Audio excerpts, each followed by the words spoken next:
I feel numb most of the time. The more I get higher, I'll climb and I'll wonder why. I get dark only to shine, and I'll light up the sky. Stars that burn the brightest fall so fast and pass you by, puff like empty lighters. I feel numb most of the time. The more I get higher, I'll climb and I'll wonder why. I got dark only to shine, and I'll light up the sky. Stars that burn the brightest fall so fast and pass you by, spark like empty lighters. Dum dum dum, da da da, shka shka shka, shka. Lovely. Shaka. Yes, we did. Destructicon. We did. Shaka. Shaka. Shaka. Shaka. Shaka. Shaka.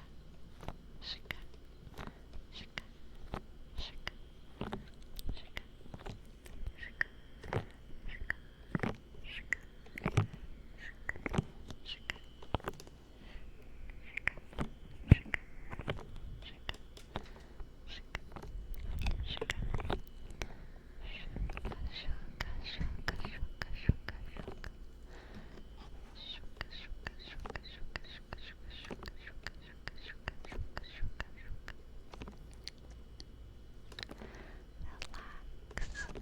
Go to sleep. Close your eyes. It's okay. Relax. Go to sleep. Close your eyes. It's okay. It's okay.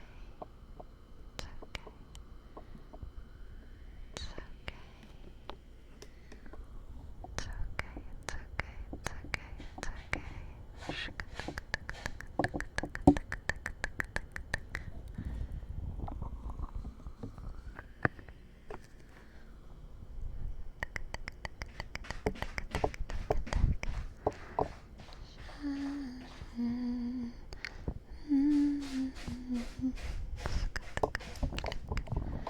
Sleepy, I have a proposition. We start Love Island as the next goth show. And Flattery Choir. Thank you, thank you, thank you. Thank you for gifting us up. Thank you, thank you, thank you. F-sk, L-A-sk, double D, click, E-R-sk, A-C-O-sk, R-sk, N-K, 6, 4-sk. Thank you. Thank you, thank you. Here's the thing, Destructicon. I've tried to watch Love Island and I just don't like it. I can't do it. It's not good enough. It's not good enough.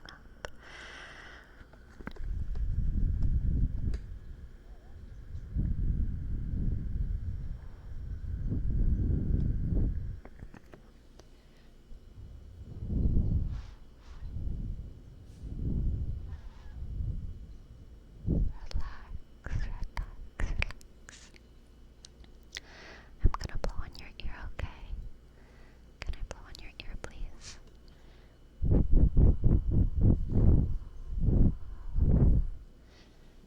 Can I blow on your ear?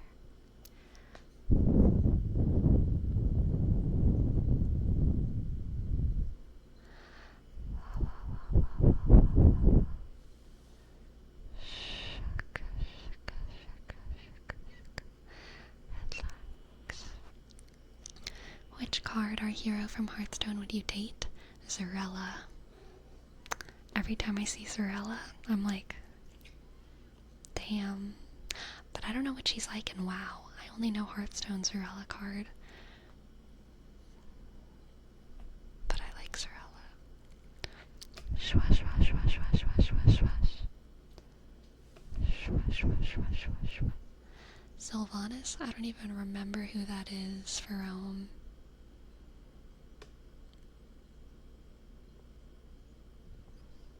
Sylvanas? Undead Queen? Sorry, it doesn't ring a bell.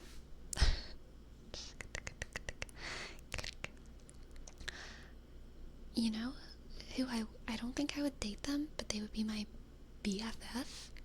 Student of the Stars.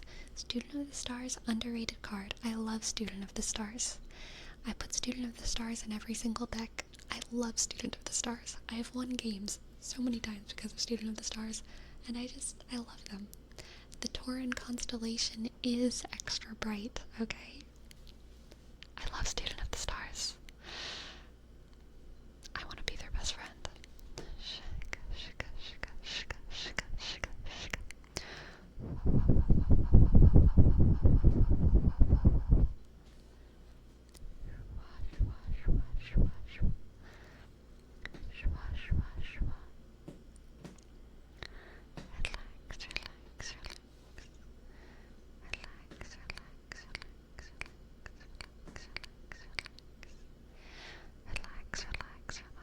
So true, little Sharky.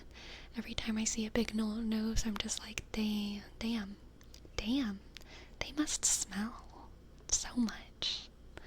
Imagine all the things they can smell.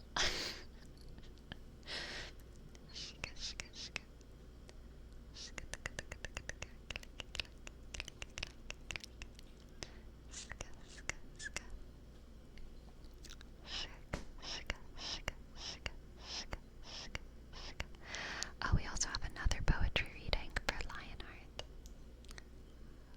Lionheart, what can I read for you? And for Fancy Garbage Can, we have a word wrap for good night, good night, good night, good night, good night, good night, good night, good night, good night, good night, good night, good night, good night, good night. Good night, good night. Good night, good night. Good night, good night. Good night, good night. Good night, good night, good night, good night, good night, good night, good night, good night, good night, good night. Good night, good night, good night. Good night, good night, good night, good night. Just one of your favorite poems or songs. Alright, you've got it, you've got it, you've got it. I feel like reading some letters from the Portuguese. Elizabeth Browning. How do I love thee? Sonnet 43. Sonnet 43.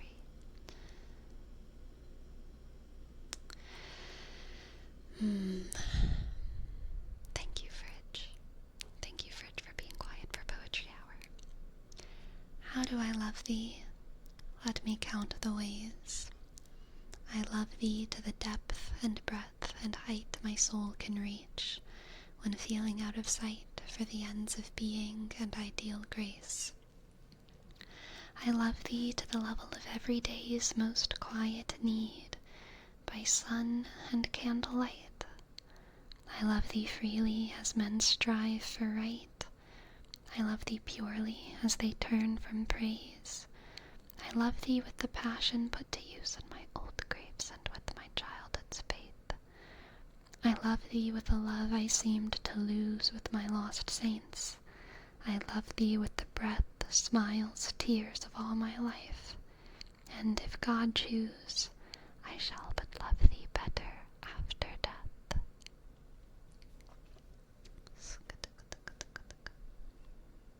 An old fave, for sure.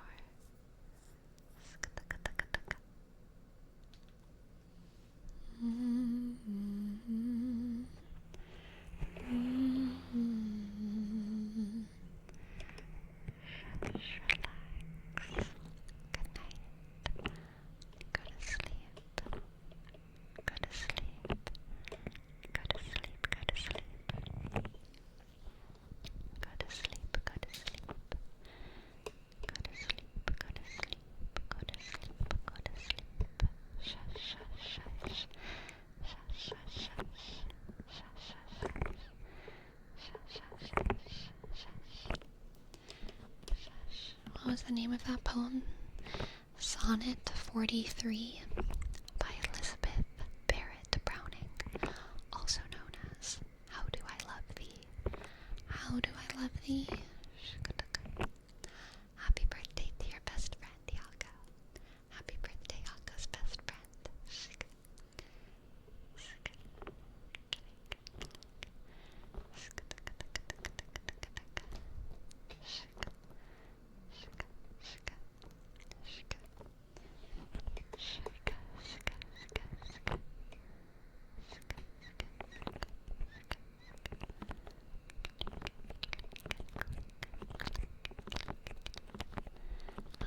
me, silly, my best friend. I know, I said your best friend. I said happy birthday, Akko's best friend. I was paying attention. It was you who was not paying attention.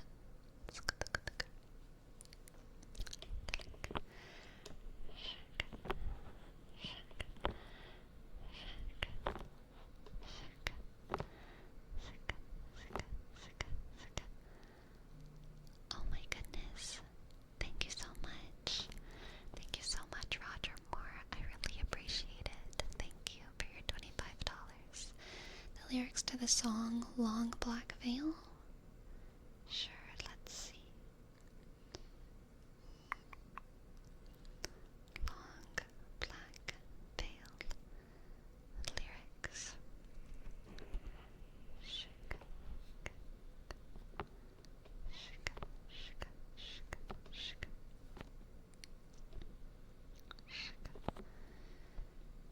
shika. Alright, this is The Long Black Veil by Johnny Cash. 10 years ago, on a cold, dark night, someone was killed beneath the town hall light.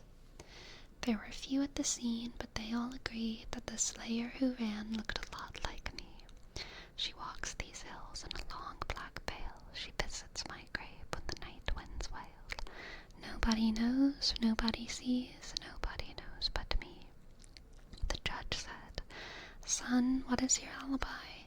If you were somewhere else, you won't have to die." I spoke not a word, though it meant my life. I'd been in the arms of my best friend's wife. Now the scaffold seemed high, and eternity was near. She stood in the crowd, but she shed not a tear. But sometimes at night, when the cold wind calls, she comes to my grave and she moans o'er my bones. She walks these hills in a long black veil. She visits my grave when the night winds wail. Nobody knows, nobody sees, nobody knows but me. Nobody knows, nobody sees, nobody knows but me. That was lovely, Roger. Thank you, thank you, thank you. Thank you very much, thank you very much.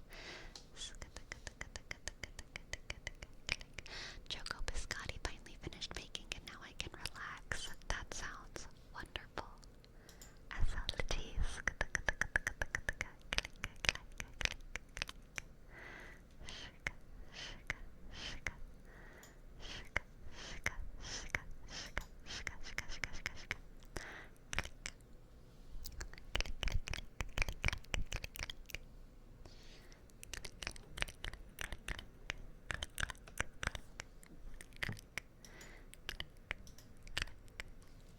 We also have a name trees for face disabler, face disabler, face disabler, face disabler, face disabler, face disabler, shka shka shka, face disabler, F shka shka, A shka C E shka, D click, I shka, S A click, B click, E shka, R shka.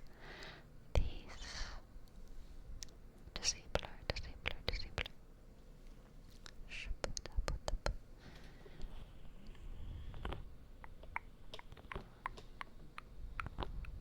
Shaka.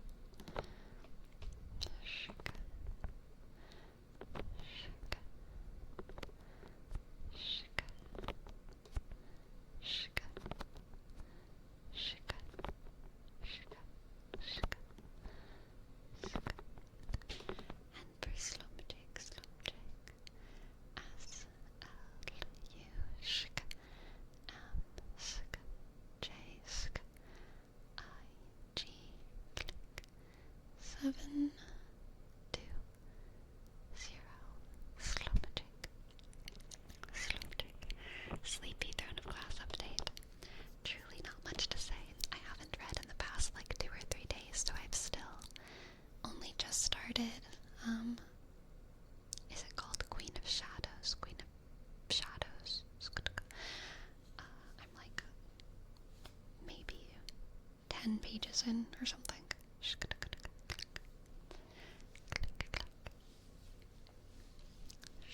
Well,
Face scratch cat. She does like a good face scratch.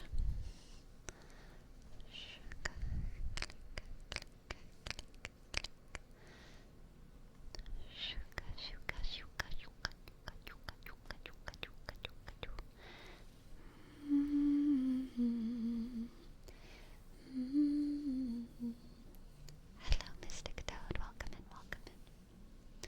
Welcome in, welcome in.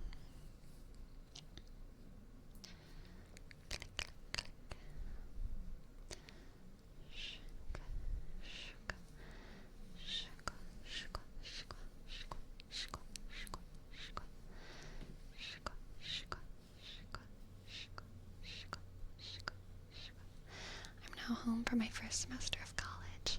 Very nice, Mystic Toad. I hope college has been serving you well. Lionheart, thank you for gifting some subs. Thank you, Lionheart. Thank you, Lionheart. Thank you, Lionheart. Sorry for bonking the mic. That was me that time. L-I-O-N-E-A-S-K-R-D-1-9-7. Thank you, Lionheart.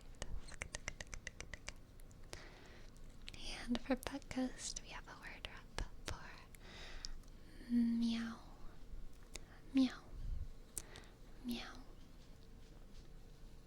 Meow, meow, meow. Meow, meow, meow, meow, meow, meow, meow. Meow, meow, meow, meow, meow, meow, meow. Shka-taka-taka. Meow, meow, meow. Shka-taka-taka-taka. Meow. Meow, meow, meow, meow. Shka-taka-taka-taka-taka-taka-taka. Meow. Meow, meow, meow. We also have a word up for Mr. Freeman for relax, relax, relax, relax, relax. Relax, relax, relax, relax, relax, relax, relax, relax. You had to read Throne of Glass in middle school? That is strange. Honestly, strange. But okay. I think that's very strange as a middle school, like, reading list book, but school is crazy. Relax. Relax, relax, relax, relax, relax, relax, relax. Relax, relax, relax. Relax, relax, relax, relax, relax, relax, relax, relax, relax, relax, relax, relax, relax, relax. Relax, relax, relax, relax. Relax, relax, relax.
Pasta John knows. Pasta John knows. You can put a raisin in a pasta. It's not ludicrous, okay? There is room for raisins in pasta. Alright. We have a tarot read for a pyro, a pyro, a pyro. A pyro, a pyro, a pyro.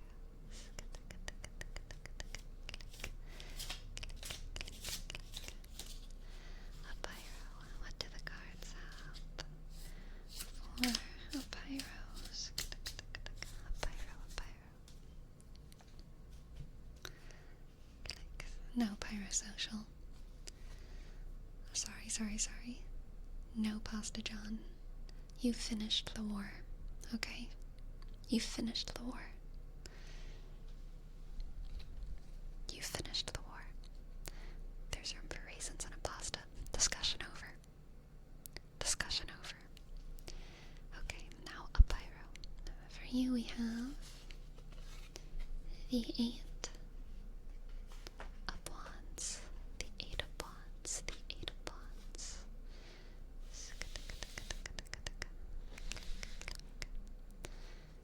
The 7 of wands. And the 5 of wands. 5, 7, 8 of wands. 5, 7, 8 of wands. A pyro. Very fitting, as wands are the suit of fire. For a pyro to have a full fire pull. Fire.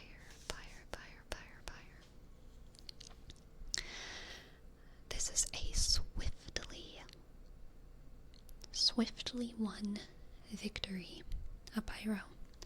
I don't know exactly what your situation is right now, but I get the feeling that there's some kind of conflict that is coming up in life. Some kind of chaotic conflict. You're gonna swoop in speedy quick and be a decisive victor. Decisive victor. Okay? No chance. No chance. All lanes diff. Okay? Team diff. Team diff vibe. You're gonna blast through to the enemy nexus and destroy it and be crowned the victor, pyro. Your enemies do not stand a chance. No chance, no chance, no chance. Whatever conflict this is, I have a feeling that it's gonna be very disorganized. And you're gonna take advantage of that disorganization to literally just come in and clean shit up. So fast. Okay? So fast. No question to your strength. No question to your superiority. Either because of your own greatness or because of the complete inadequacy of whoever else is involved on the other side of this fight, okay? A pyro. This is definitely a reading of victory, accomplishment, and success. Quick success. Like embarrassingly fast and easy success. You've got this. Don't you fret. Don't you fret. Testaro.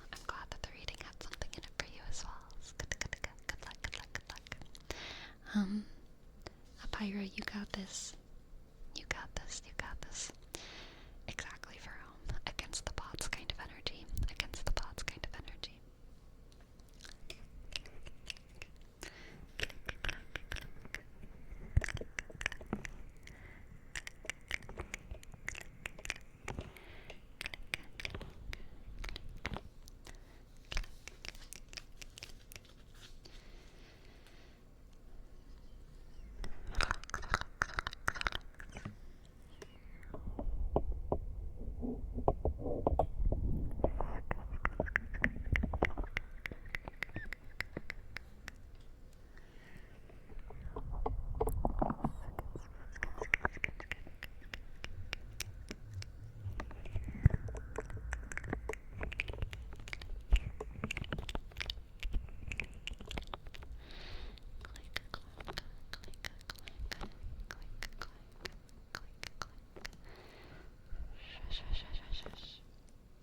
Verome asked a little bit ago about our wooden frog. So let's spend some time with the wooden frog. Crispy bacon. Thank you for your sub. Thank you, Crispy Bacon.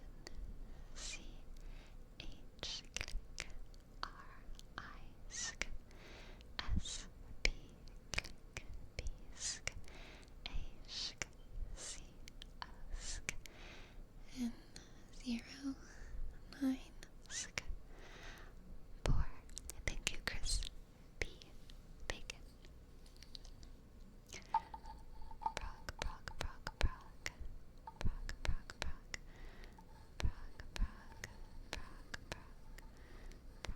Are you a fan of tuning fork triggers? They are super hit or miss for me. It really depends on the sound quality of the room, of the mic. Sometimes they can reverberate in a way that's like, no. And sometimes they can hit my brain just right. Just right.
Listen to the frog. Sleepy, do we get dental? You don't have teeth. Why would you have dental?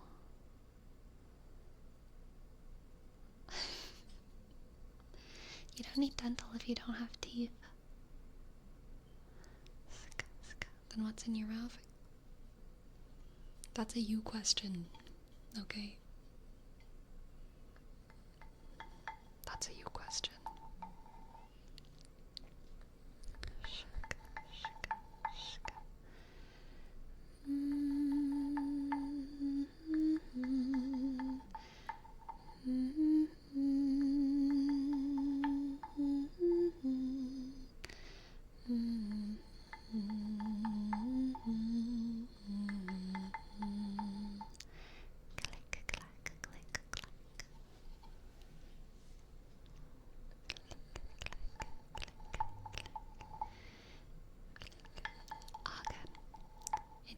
true. You do not need teeth to eat raisins if you try hard enough. When I was young, like around the time I was 5. Yeah, 5. I think this was exactly when I was 5. And probably not for very long, probably just a couple months. I was convinced that if I had any food or anything in my mouth for long enough, it would dissolve. I don't know where that belief came from, but I really believed that if I sucked on anything for long enough, it would dissolve. I think I've told this story before. But there was this one day where I was doing it with a chicken nugget from like Wendy's or something. I had a chicken nugget in my mouth, and I had to go to therapy. And I wouldn't talk to my therapist because I was trying to melt the chicken nugget in my mouth. I hated therapy. I hated it so much. And so it was also a small act of rebellion. It was a good excuse to not talk to my therapist. I'm sorry, I'm busy dissolving a chicken nugget in my mouth. It was great. Yes, I took the chicken nugget to therapy in my mouth. I was eating the chicken nuggets outside the therapist office, and the last chicken nugget, because I was waiting for like my turn, the last chicken nugget, I was like, this one I'm just gonna keep in my mouth and see if it dissolves. Because I had melted some french fries in my mouth, and those ones worked. I sucked on them, and they disintegrated, and I swallowed them as a liquid. The chicken nugget did not turn into a liquid. I was holding it in my mouth for a very long time before I eventually, I think, just like chewed and swallowed it. How long was the nugget in your mouth? I don't know how long the therapy session was, because like I was a child. I don't know if I was having 30-minute sessions or what, but I would guess at least 45 minutes. At least, because it was in my mouth for a while before the session started. And then I held it in my mouth throughout the entire session.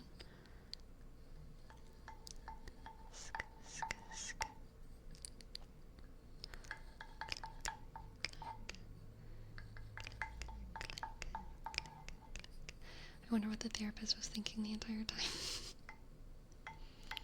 Who's to say? And what made you give up? I don't know, I probably just got bored. Relax.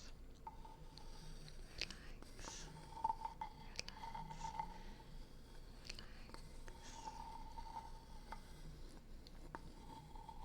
Helene tricks. Actually, for the first time yesterday, I had Impossible chicken nuggets. The vegan chicken nuggets. I'd had vegan chicken nuggets before, but not by the Impossible brand. I don't like chicken nuggets. I've never really have. Even at that age, the age when I was eating the chicken nugget, or trying to dissolve it, they've never been my favorite thing. Chicken tenders, better. Still not like one of my great food loves of the world. But I had vegan chicken nuggets yesterday. They tasted like chicken nuggets, which is to say, just fine. Just fine, just fine. Are they mushroom? Impossible nuggets are, not mushroom. They're like lab-grown meat, basically, so they taste like real chicken nuggets, and they have the texture and the look of real chicken nuggets, but they're just medium. I probably would have liked them more if they were mushroom nuggets, not gonna lie, because I love mushrooms.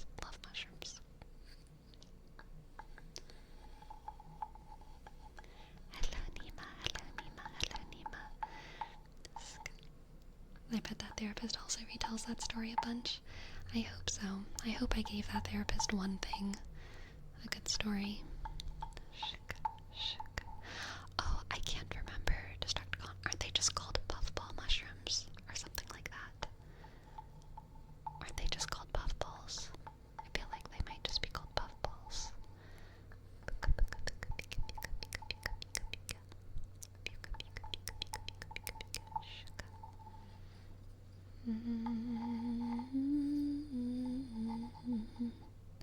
Stuffed mushrooms are one of my guilty pleasures. Yes. Yes, yes, yes, yes, yes, yes, yes, yes.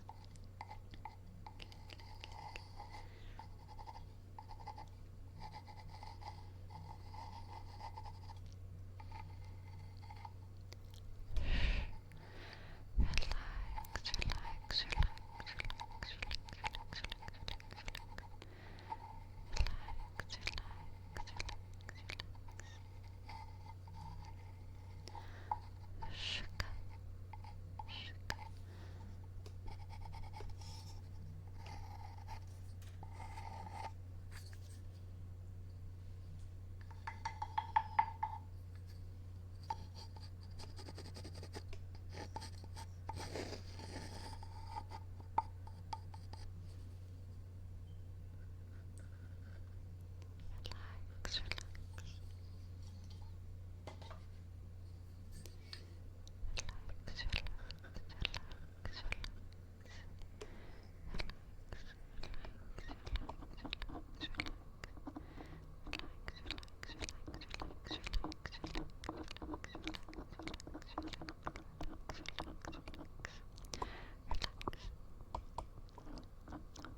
Relax, relax.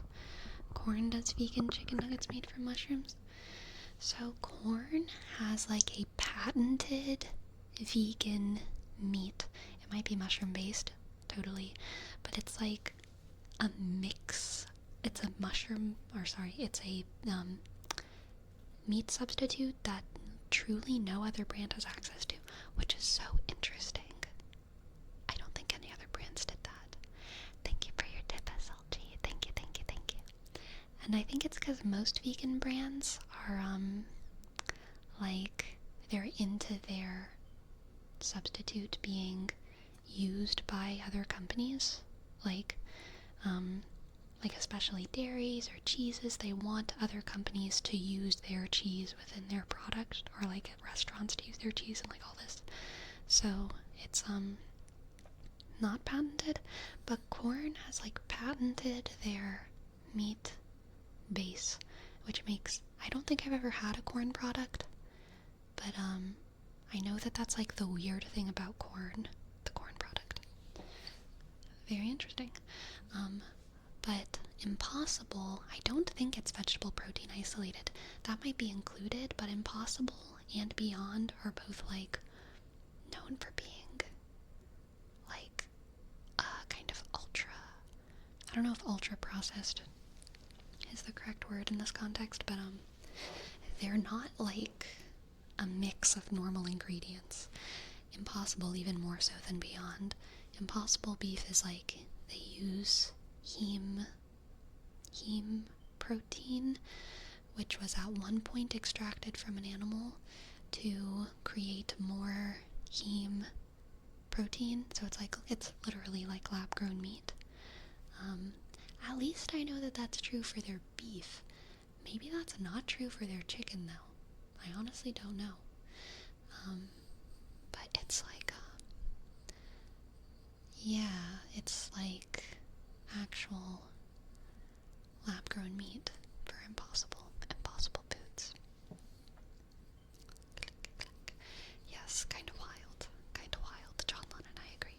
I'm not a big fan of Beyond Meats or Impossible Meats. I'm not against them existing. I think it's fine. I'm not strongly pro or against. They're mega brands, like whatever. There's pros and cons, you know, the way it is. But I'm not a fan of them, mostly because like I've been vegan for so long that like I truly do not crave meat anymore. my taste buds, my microbiome, everything in my body has like kind of stopped enjoying those flavors and textures. I still try them, and they're still fine, and especially socially. I don't know why people who are not vegan get so excited to see a vegan eating like an Impossible nugget. They're like, oh, you can finally fit in. Where like I'm probably genuinely having a better time if I have like sauteed vegetables, but it really gets them excited, so I do it for them.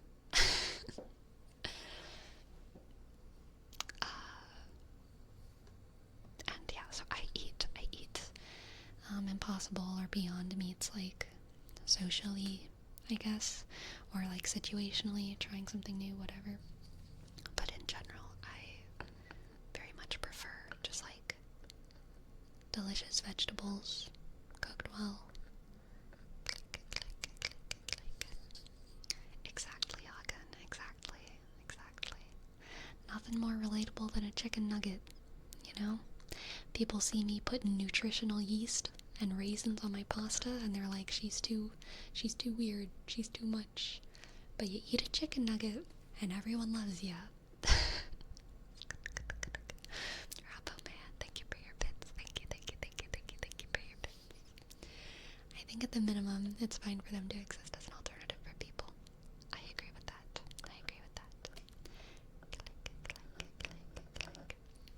Same, I stopped wanting meat like 1 month into being vegetarian and never think about it. Yeah, that's really how it is. I feel like my body always works in units of 2 weeks. 2 weeks is like always what my body needs to do anything. If I'm starting a new workout thing, 2 weeks, difficult. Once I get to week 3, I'm in the swing of it. I know what I'm doing. That's all my body needs. If I'm trying a new, like, not a new diet, but like, if I get a new food, after 2 weeks, I'll start like craving that food, if that makes sense. Like seasonally, like at the beginning of orange season or apple season, I'll be like, these are fine. 2 weeks in, I'll be like, damn, oranges are my favorite thing now. My body always needs like 2 weeks of getting in a habit, and then I like love it. I love the thing that I'm doing. And yeah, I feel like being vegan, after about 2 weeks, I was like, why did I ever want meat? Yeah, 2 weeks. And anytime I'm sick, no matter how long the sickness is, I need 2 weeks to be 100%. If the sickness is 2 days, I'll feel a little bit weird for 2 whole weeks. But after 2 weeks, I'll be A+. I need 2 weeks for everything. My body just works in units of 2 weeks.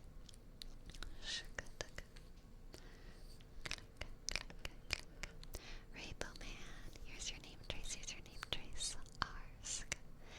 A-B-O, click, M-sk, sk, A-sk, N-sk. Rainbow Man, Rabo, sk.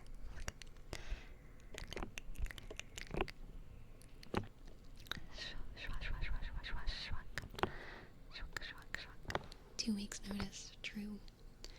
True. Bosses need 2 weeks as well. Imagine if you had to give 2 weeks notice for like breaking up with someone. Like, this is my 2 weeks notice. And then for like the next week you like still had to like be their girlfriend. That would suck.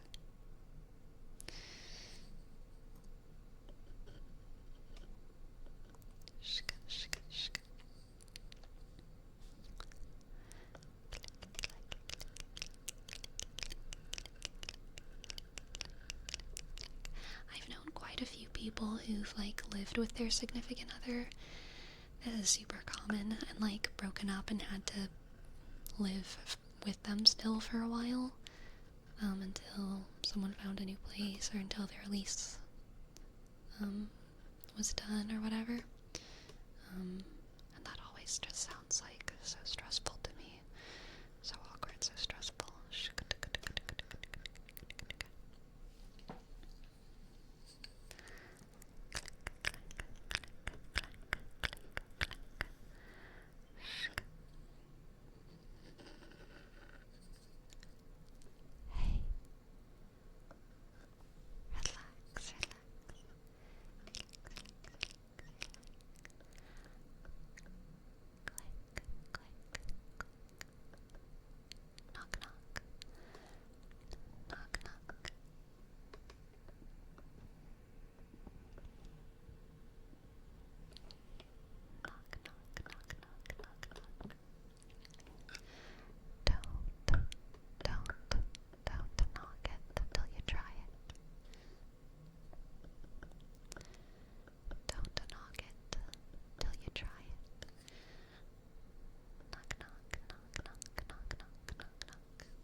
imagine getting a performance review for a relationship. I feel like that's like 20% of the Jubilee channel. I feel like that's like 20% of Jubilee. I don't usually watch those videos.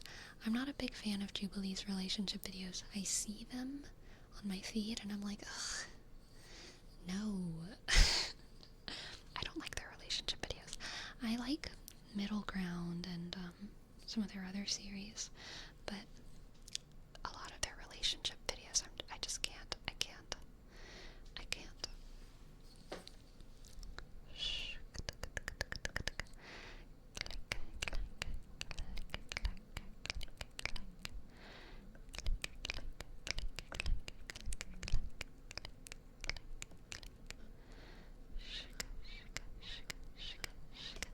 You got it, neat tricks.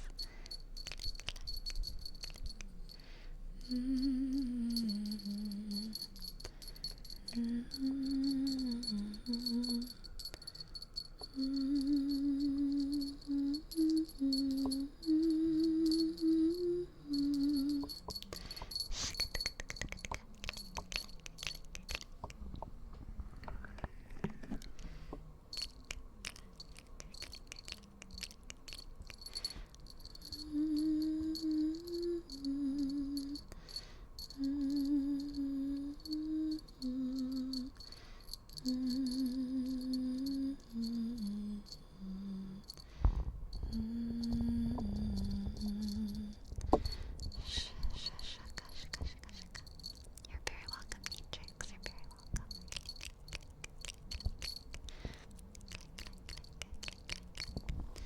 Sleepy, do you ever think you have an inclination to ASMR/healing from your religious history? I guess, what was your catalyst? Oh, what a wonderful question, Lozenge. So first of all, I really like that you put ASMR/healing there, because that does fit how I think of ASMR, and not everyone thinks of it like that. I think of ASMR sometimes as a creative art and sometimes as a healing art. I guess usually as both, but like emphasizing different aspects of it. Sometimes I emphasize the creative side a bit more than the healing side, and sometimes I emphasize the healing side more. Just depending on my mood, what I want to do. But it is definitely a sort of healing, I think. But do I think it comes from my religious history? I think it's influenced by my religious history, but I don't think there's one specific catalyst. I think it's a lot of different things, and I think that's probably true for most artists and healers of any medium, right? They have a lot of different influences. Religion and spirituality is definitely a big influence for me, though. 100%. 100%. SLG. Thank you so much for your tip. Thank you. I'd love to give you a tarot reading. I use ASMR to relax more than heal. There's nothing better than getting off a long day at work and playing video games with sleepy video playing in my earbuds. Oh, Pyrosocial, that's very nice. Thank you. Yes, crispy bacon. I love ASMR channels that are centered around specific healing arts. Actual Reiki healers, not just role plays. I like Reiki role plays as well, don't get me wrong. But like actual practitioners of various healing arts, massage, Reiki, there's many. But I love watching an actual practitioner do stuff, just energy, other forms of energy healing. There's this, I think it's South American specific type of healing. It's a cleansing ritual where they like whack you with leaves. I love watching those ASMR videos too. I wish I knew what it was called, but I forgot. But yeah, there's a lot of good healers making ASMR, and I love that.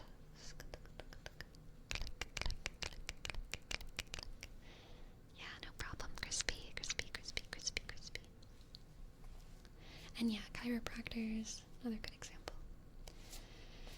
Have you ever had a Reiki healing in real life? No. But there is Christian faith healing, and internationally, it's just called Christian, like faith healing.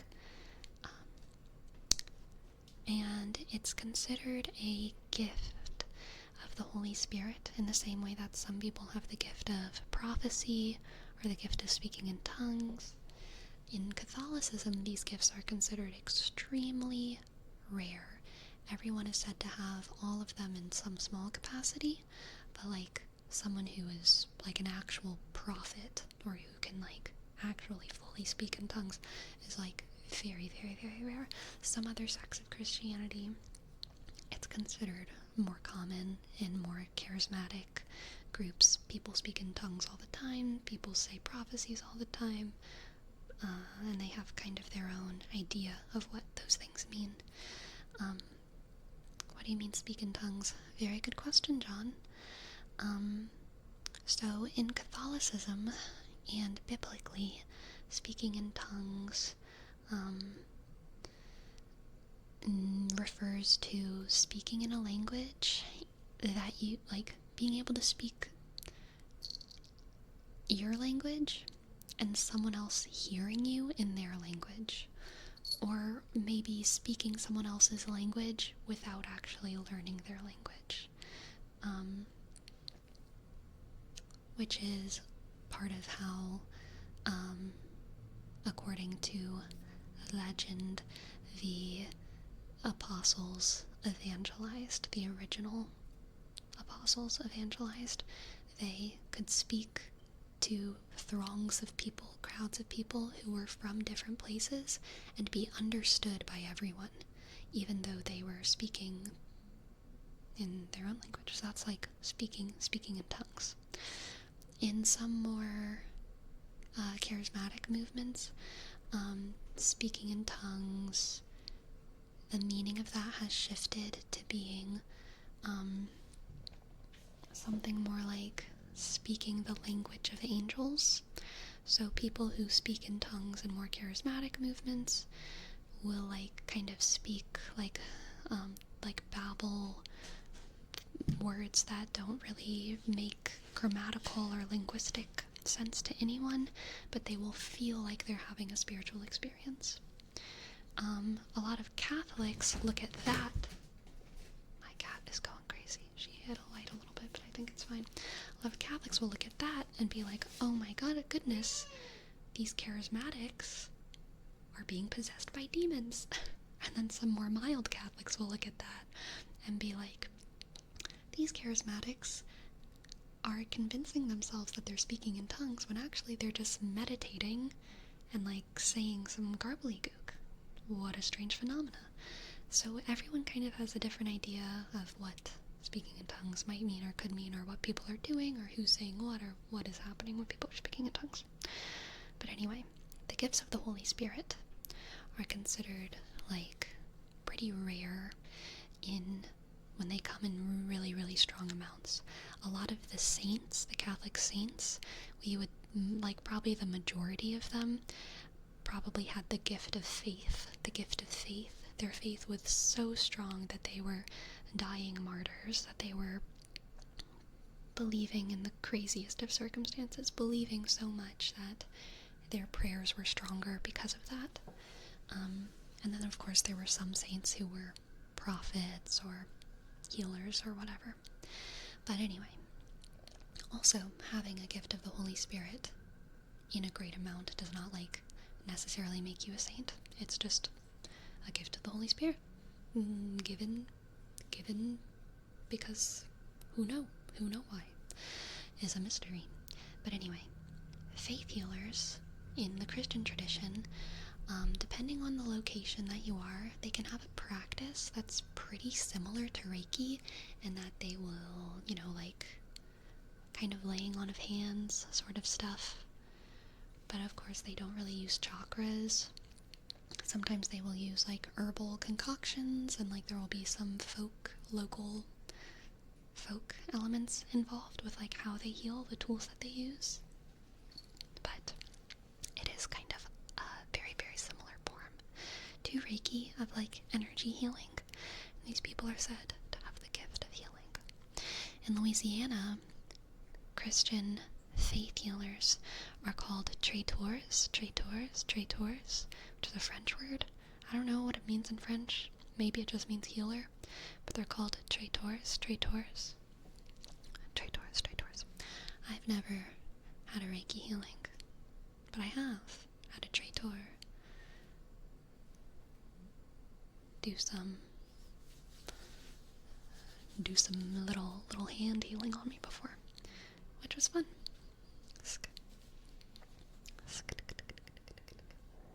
How is that? It was good. Made me feel better, for sure.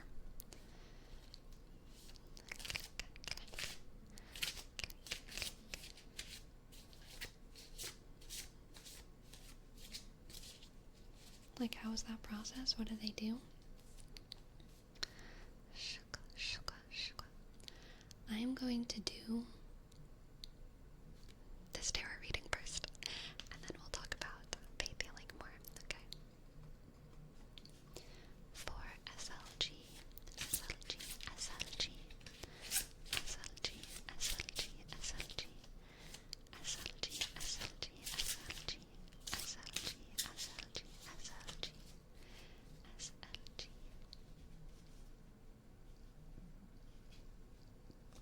Okay, SLG, we have the Six of Cups.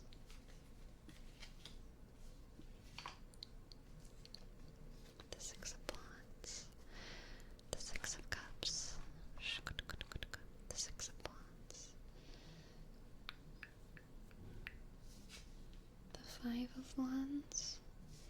And the Eight of Wands. Jeez. Wands are just coming out like crazy.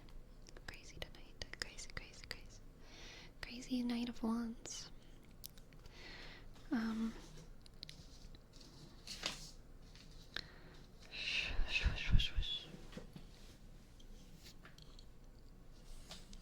Let's see. SLG. Hi.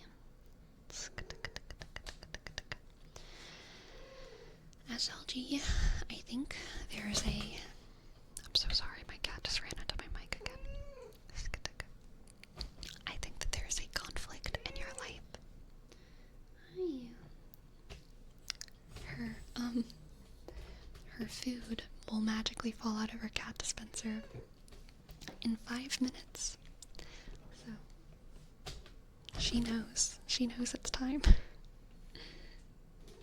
Her body clock is saying, now. Girl, you gotta stop hitting the tripod. Okay. So, SLG, I think there's a conflict in your life. A conflict in your life. A conflict.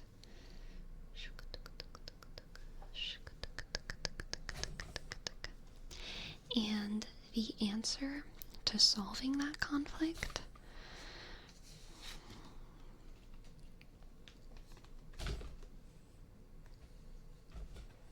is in your childhood, somewhere in your past. This is reminding me of the, I don't know if you've ever read Harry Potter, but they use the pensieve in Harry Potter to, they extract their memories. Oh my goodness, my cat is just going crazy, I'm so sorry. Girl, you gotta be patient.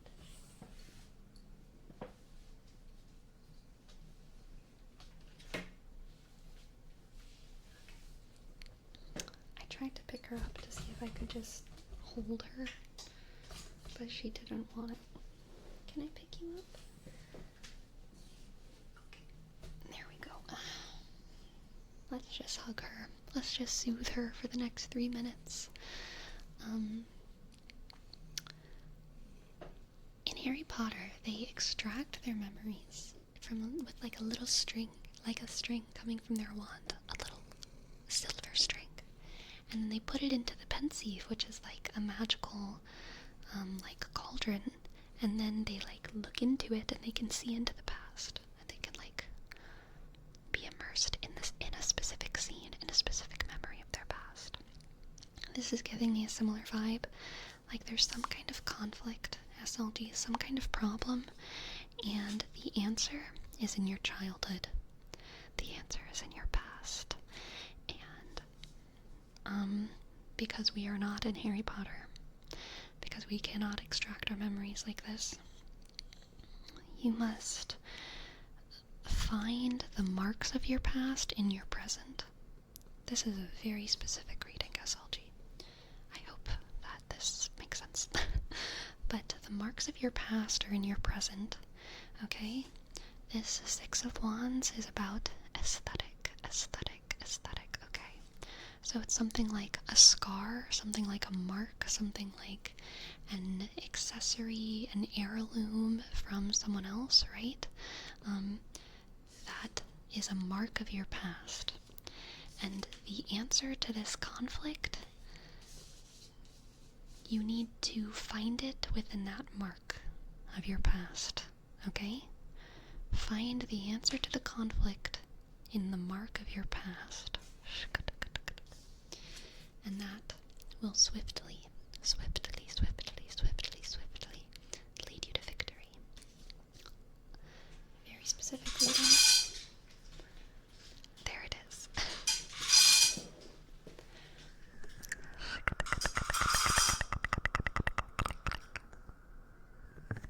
Happy cat. I think she hates the noise of that, and to be fair, I do too, but she does love the food. Anyway. I think that this thing will, like, very, very swiftly lead you to victory. It's like what's that concept in like a movie or in a fiction where, like, the problem at the end is, like, solved too easily? Is it Deus Ex Machina? That doesn't make sense. Whenever something is, like, solved too quickly. Like, oh, magical power. Magical power solves everything. That's what it is. Deus Ex Machina. Deus Ex Machina. That's kind of gonna be the vibe. It's kind of gonna be the vibe. SLG. There's this, like, crazy conflict, and the answer is right in front of your nose. And as soon as you see it, boom, problem solved. Problem solved. Problem solved.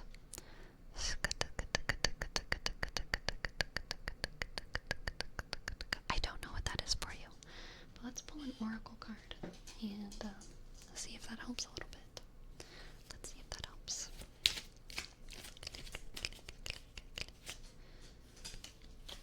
Revival. Revival. Again, reviving something from your past. SLG.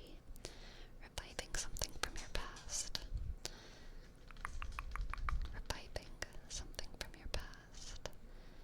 Reviving something from your past.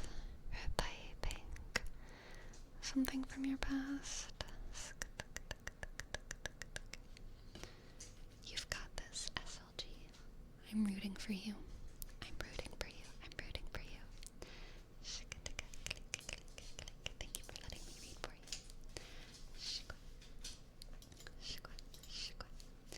And we have 2 name traces. You're so welcome, Green Ninja. Thank you for stopping by. I appreciate it. Alright, the name trace for Zadig. C, click, E, D, click, E, G, and also a name trace for Panda Punch.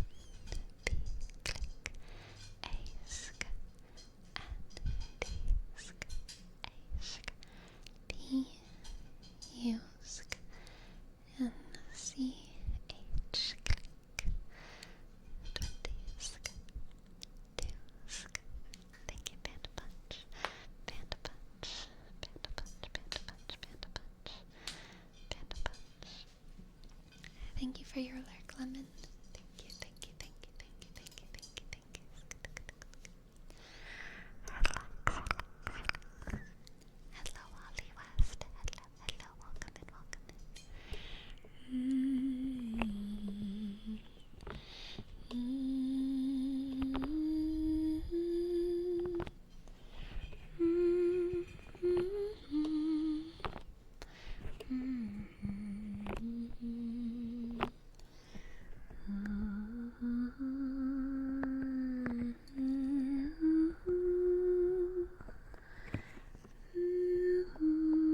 traitors and all faith healers of any area have their own set of traditions, individually and also as like groups locally.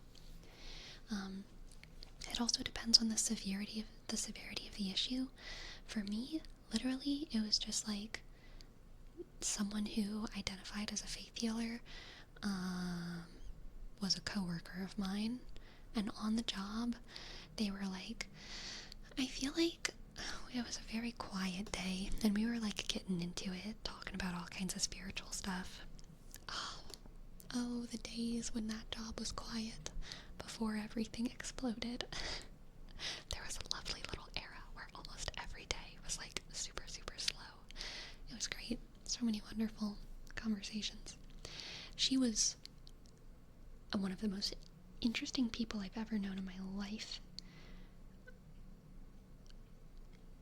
She was like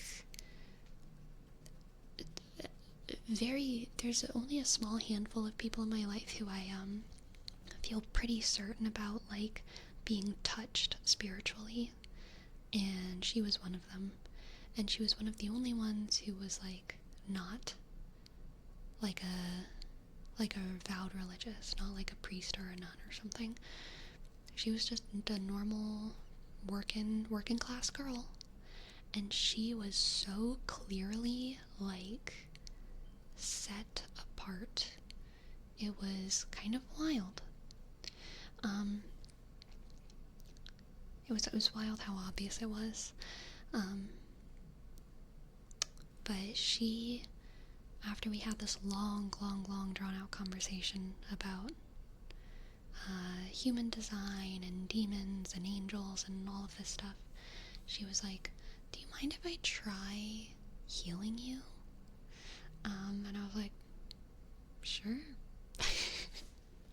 I was all about it, you know, all about that. And she literally just like laid her hands on me and closed her eyes and thought for, and did something inside of her brain for maybe like a minute and a half, something like that. And then she was done. I will say it definitely felt warm. It's hard to know what is extraordinary and what is not, but it certainly felt like like it was a special experience for me. Sure, for sure. Somebody just saying mid-conversation, let me heal you. I mean, I liked it. It was like a sweet way to like cap off the discussion, because we were both very, very emotionally vulnerable with each other in that conversation, and I think it was kind of her way of saying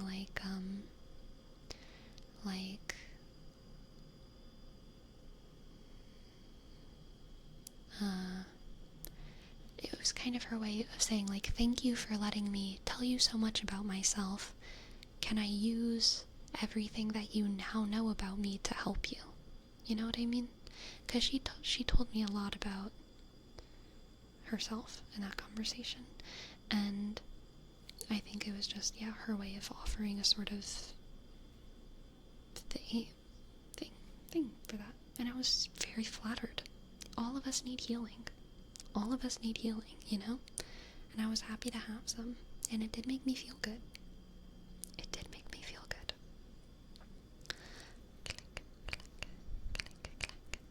Sleepy, I'm curious. I studied energy healing for the past few years, but I thought it clashed with Catholicism, including faith healing, or at least I know it can't come from within. Always from God, yes. But even that was borderline. I thought I could be wrong. So that's definitely true. It always comes from God, through the power of God, through the power of Christ. But it doesn't directly clash with Catholicism.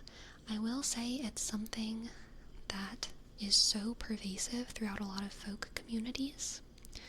And the Vatican actively turns a blind eye to verifying claims of faith healing. Because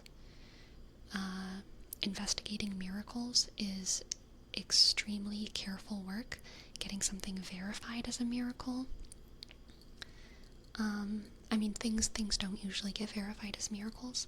So if they were to go into these communities and do like an investigation, they would just be like tearing the spirituality out of these communities. They would be starting internal conflicts that do not need to be started.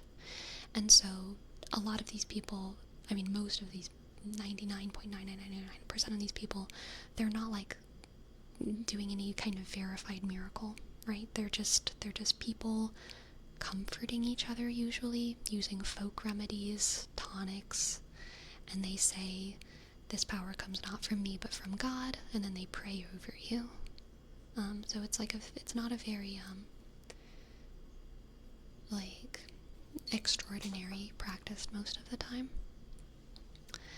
Faith healing falls under mysticism. Yes, Destructicon, yes. Hello, not Eden's Garden. Welcome in, welcome in. Hello, hello, hello, welcome. Thank you so much for the raid. We are talking about faith healing, faith healing, faith healing, faith healing, faith healing.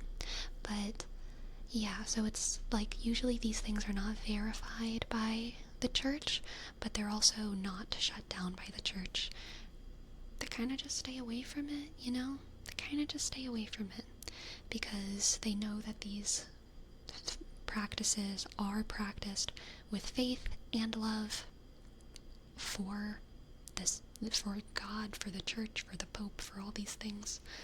So yeah, it doesn't clash, but it's also not like a regulated practice in the same way that like being a priest is a regulated practice. Faith healers would never be allowed to be like offering confessions or the Eucharist or anything like that.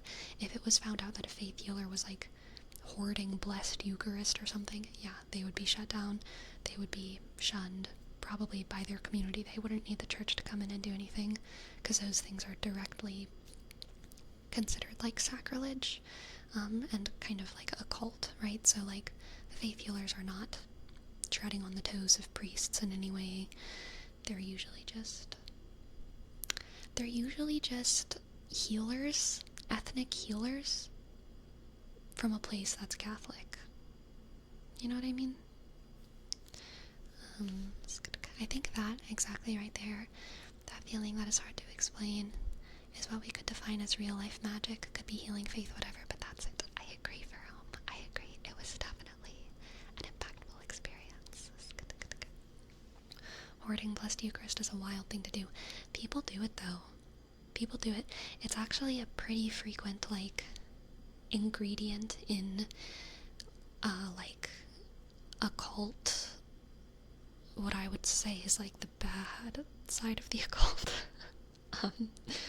Like demonology, demon worship, wild stuff. People will take blessed Eucharist and like, you know, do things to it. That makes me very sad and uncomfortable. I do not like that. I do not like that at all.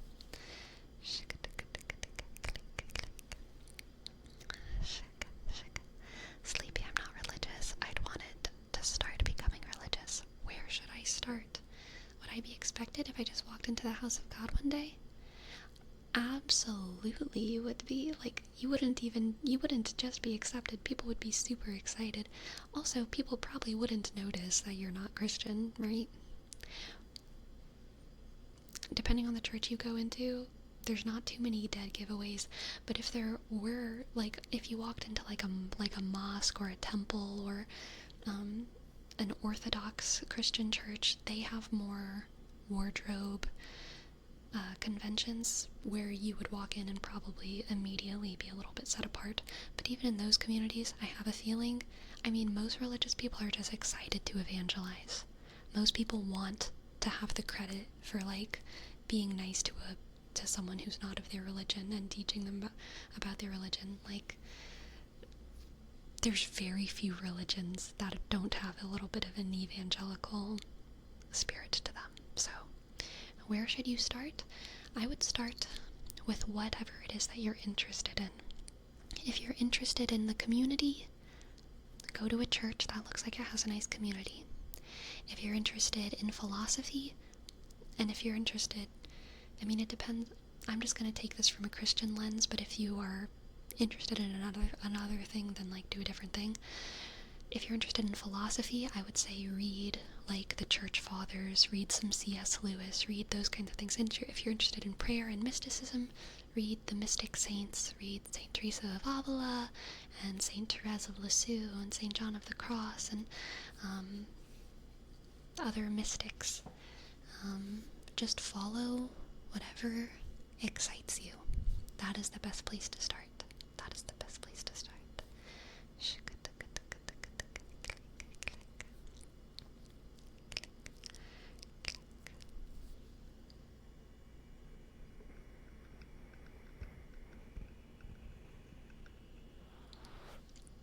Do you consider Satanism bad? Because a bunch of people I've talked to say things like Satan good, and it makes me a bit uncomfortable. I do think Satan is bad as a Catholic. The symbol of Satan can be used to promote good things, which is uncomfortable. But some people talk about Satan as a symbol of freedom, which is like, I like freedom, but I don't like Satan, right? So I think a lot of people, I don't want to speak for people who call themselves Satanists, but like, I think there are a lot of people within that movement who are using the symbol of Satan kind of in a provocative way, while advocating for like good things like freedom and autonomy and independent thought and whatever. But in my opinion, that is like I still don't like it. I don't like it, but that is like a thing that people do. So it's a complicated issue. But yeah, I do think Satan bad. I do think Satan is bad. Yes, yes.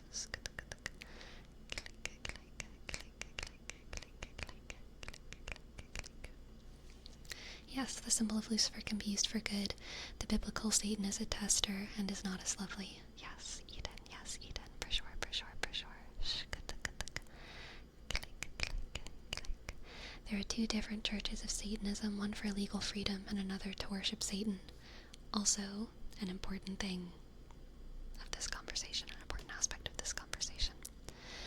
But what if you've rejected God and Christianity your whole life and openly tell the church that? Do you think they would still welcome you and try to change your mind?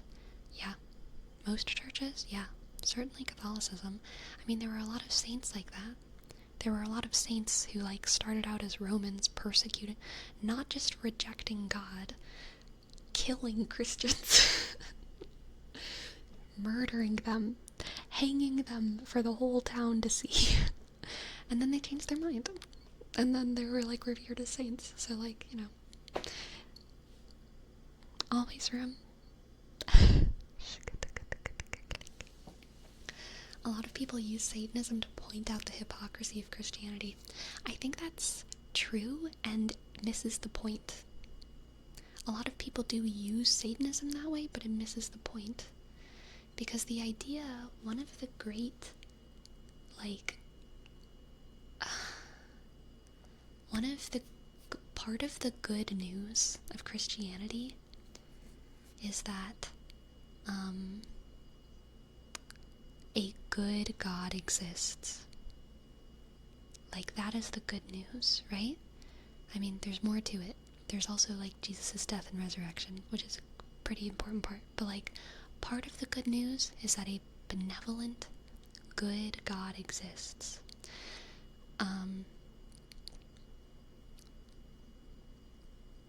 Part of the...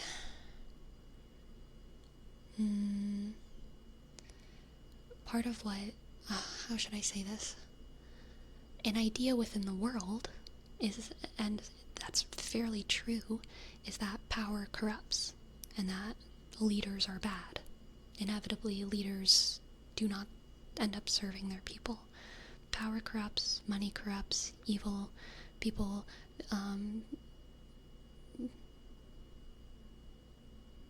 classism will always come up in societies. The world is just full of like these knots of abuse that are inevitable. And so Satanism kind of tells people, like, don't you see leaders are bad? Don't you see you should be free? Don't you see that, like, God is just another king to oppress you? Which would be true if God were like an earthly king, right? So that's why it misses the point. Because it misses the point because it assumes that God is like other kings, right? And God is someone who you need to be free from, right? Whereas, like, part of the point of Christianity is, like, the miracle that the person in charge is nice. Like, holy shit. The person in charge is nice? When does that happen? When does that happen? That is an important part of the miracle of Christianity. Which is why sometimes the whole, like, yeah, sometimes Satanism misses the point when it says God is just keeping you shackled. It's like, well, sometimes it's nice to be shackled by someone good. Sorry, that was weird. That got weird.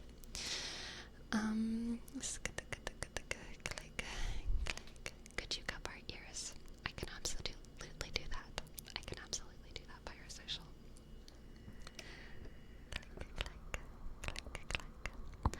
What a hype conversation for this late at night.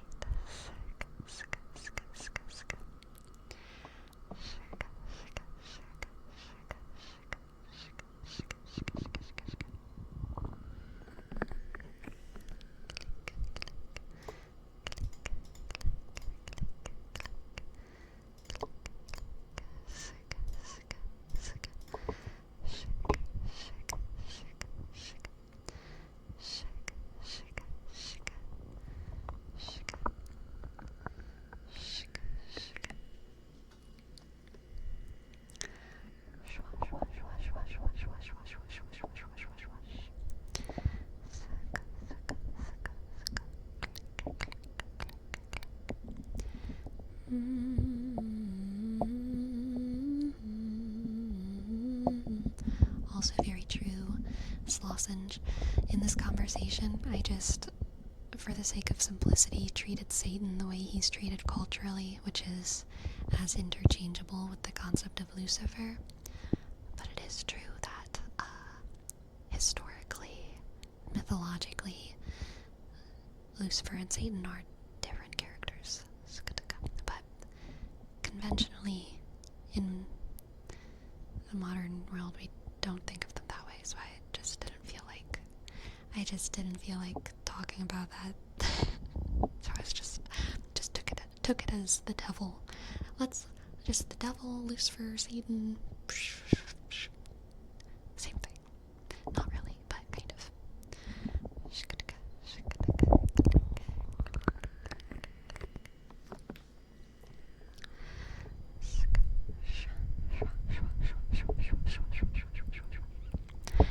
I was raised Catholic and I have no interest in ever going back. And that was before I knew about the kid stuff. Maybe one day I'll go back to a non-denominational Christian. No churches though.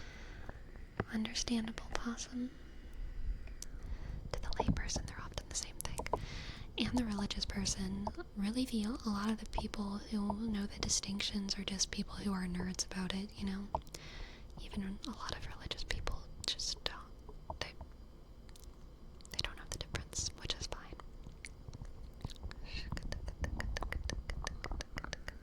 What is an example of this symbol of Lucifer used for something good? I mean, I gave an example earlier of, like, some people use Satan or Lucifer as a symbol of freedom. Freedom is good. But people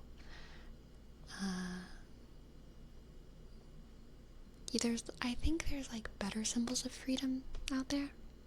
And to use Lucifer as your symbol for freedom, you're obviously, like, purposefully trying to be contrarian, you know?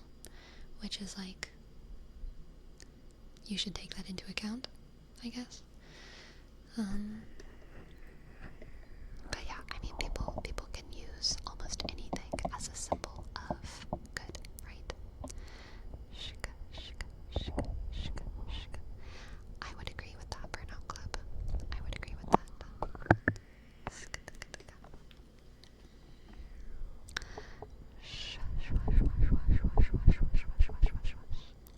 And for Neatrix, we have a word rep for rar, rar, rar, rar, rar, rar, rar, rar, rar, rar, rar, rar, rar, rar,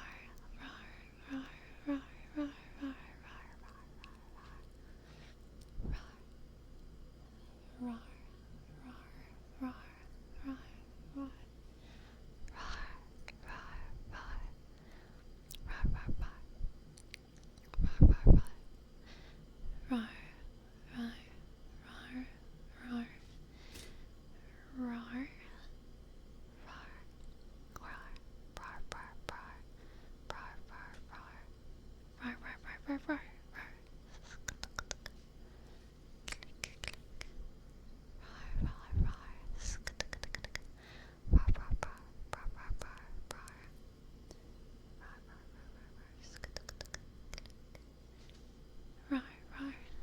rar, the freedom to choose the pinnacle or the pit. Lucifer wanted to be equal to God, and he semi got what he wanted. He got his own realm in the end. I have a hard time with Christianity because going to church is often just someone's preaching the same thing over and over again. And Christianity is often weaponized towards others that an individual doesn't like. Which, if God is supposed to be loving and all, that doesn't really feel right to weaponize him like that. I agree, Yuri. I think weaponizing God is no good.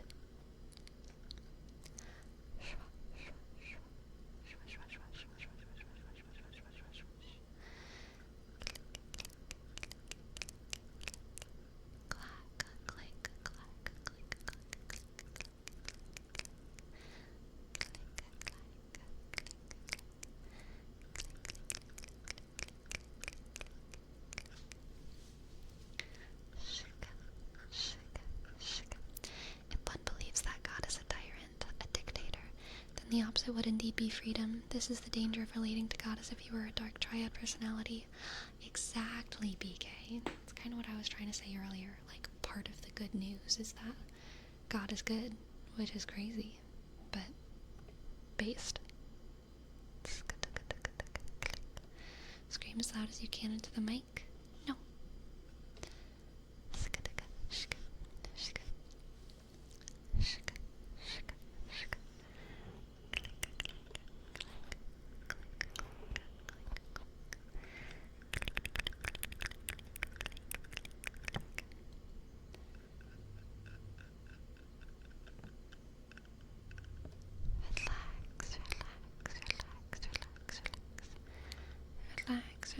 Relax. I heard someone say how it was also about Lucifer not agreeing to palpable arguments because he thought only God was deserving of it. Yeah, there's a lot of different creation stories that are varying degrees of old. There's some old creation stories from Hebrew mythology, some creation stories that are in the modern Bible, and there's creation stories that arose at various points in history that are all taking inspiration from, like, Hebrew mythology and oral tradition. And some of them contradict each other, some of them don't. But generally the story is something like God created angels a very, very long time ago. God created humans in his own image, and they were his favorites. And God wanted the angels to celebrate the creation of the most beautiful creatures created in his own image that had body. Angels are only spirit. They have no substance. They have no, or no, that's not true. They are only substance without form. They have no they're immaterial, they're only spirit. And so angels were jealous of humans for being made in the image of God, and they are also like, humans are dumb, why would we celebrate them being better, blah blah blah.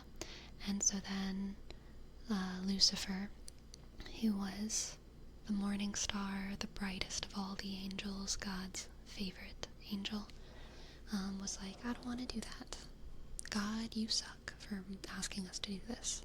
And God was like, okay, go to hell, Lucifer.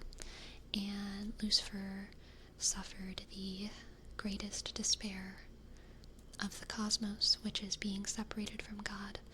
And many of the other angels who sympathized with Lucifer fell with him. And humans now, being form and spirit combined with limited knowledge, unlike the angels. Well, angels do have limited knowledge. I believe the theological term is that they have perfect knowledge, though. Maybe I'm getting that wrong, but it's something like they're not omniscient in the way that God is, but they understand everything. This is such a woo-woo ridiculous conversation, by the way, the idea that theologians know what angels do and don't know. But this is the Catholic theological idea that angels know everything that they think of, if that makes sense. So like, God knows everything always, and he's ever present, and he knows everything always that ever was and ever will be. Angels, if they look at something, they know its entire past, present, future, and everything about it. But if something is out of their sight, they don't know anything about it. So, compared to angels and demons, which are just fallen angels, humans are very, very silly, very dumb. But what humans are God's favorite. Angels, because of this, wanted to do their best to help humans get to heaven so that the humans can be with God. Demons want to do their best to separate man from God. And that is the war of the cosmos. Humans are the pawns. Humans are the pawns that are in the middle of this war, where God and his angels are trying to bring us to him, and Satan wants to bring the humans to hell in order to hurt God, in order to break God's heart. But because of our great luck, God is so much more infinitely powerful than the angels and the demons combined. All of us have a pretty damn good chance, because we are loved. We are loved by he who loves us, he who created us. So, yeah, that's like the base myth, but there's variations. There's variations on it. There's a lot of variations, especially with like humans versus the humans and humanity versus the specific like characters of Adam and Eve. When is the fall of man? When are the fall of angels? The timeline gets kind of different in different places.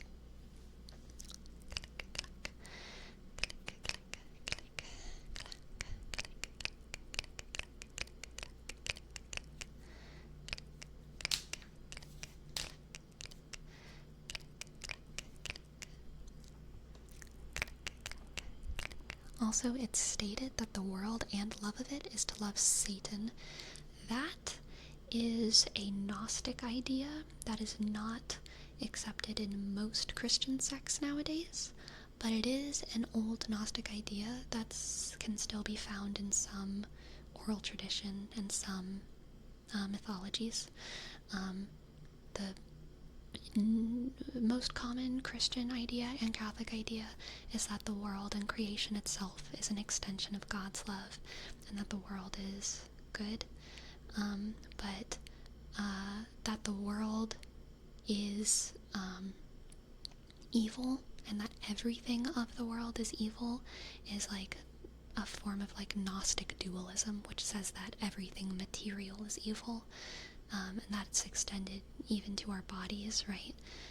There's a Gnostic idea that we are all, the Gnostic, oh gosh, I know it's time, but I gotta.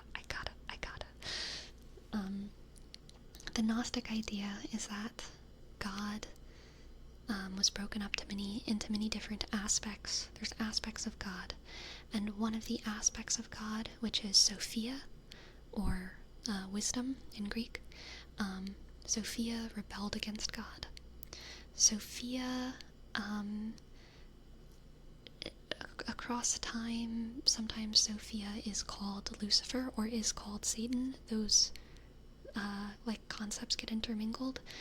Also, sometimes they say that this is the same entity that is the demiurge, which the Gnostics say is the God of the Old Testament.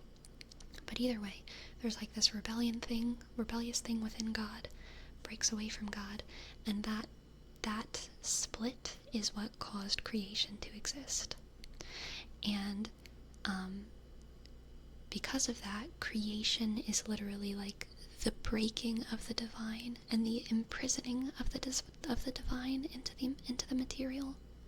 So all humans in the Gnostic ideology are kind of similar to angels in that they are spirit that is trapped within like these perverse flesh suits, and all of creation is like a divine idea of God that is trapped within the material.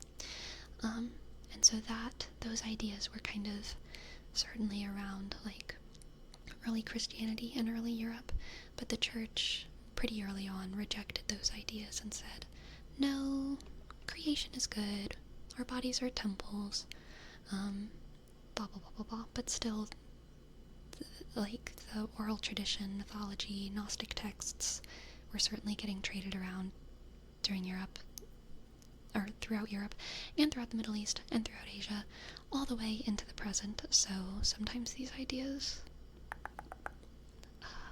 come out.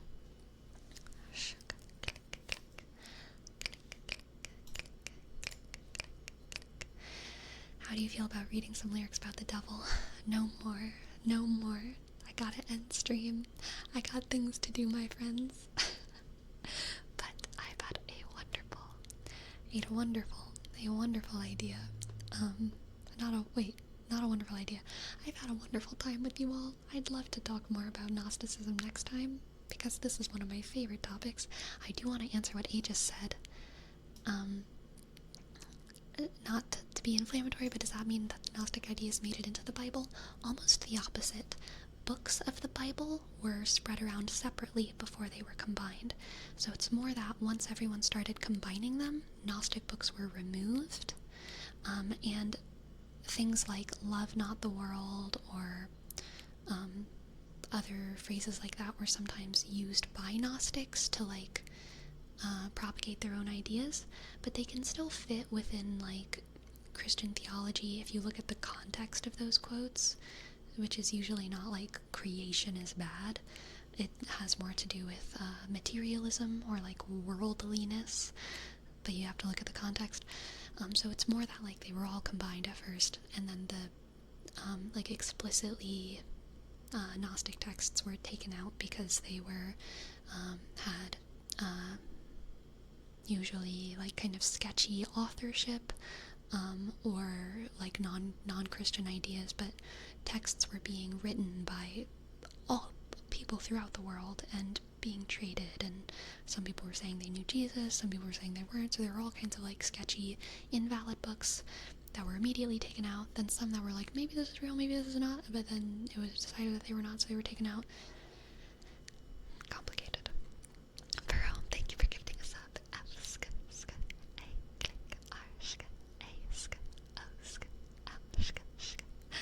Okay. We gotta go. Let's see who we can raid. Sleepy. We're gonna raid the ASMR nerd. Sleepy. It was lovely hanging out with you guys. Sleepy. I will see y'all there.